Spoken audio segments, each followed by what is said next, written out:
నిర్మల్ జిల్లా కేంద్రంలో కొండ లక్ష్మణ్ బాపూజీ 110వ జయంతి వేడుకల సందర్భంగా ఆయన కాంస్య విగ్రహానికి బీజేఎల్పీ నేత మహేశ్వర్ రెడ్డితో పాటుగా పద్మశాలి సంఘ నాయకులు పూలమాలలు వేసి ఘన నివాళులు అర్పించారు.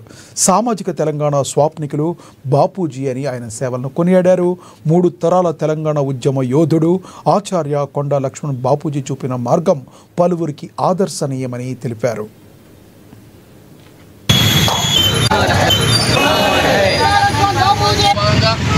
నిర్మల్లో కూడా పెద్ద ఎత్తున వారికి నివాళులు అర్పించడమే కాకుండా వారి స్టాచ్యూకి రోజు వారికి నివాళులు అర్పిస్తూ వారికి పెద్ద ఎత్తున తరలి వచ్చినటువంటి ప్రతి ఒక్కరికి కూడా శుభాభివందనాలు తెలియజేస్తా ఉన్నారు. వర్గాల కోసం ఎన్నో సేవలు చేసినటువంటి కొండ లక్ష్మణ్ బాపూజీ గారు నిజమైనటువంటి తెలంగాణవాది.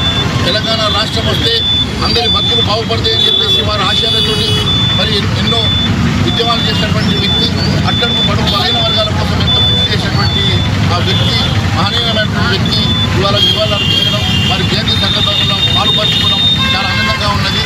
వారి ఆత్మకు శాంతి చేకూర్చాలని చెప్పి భగవంతుని ప్రార్థిస్తూ కొండ లక్ష్మణ్ బాపూజీ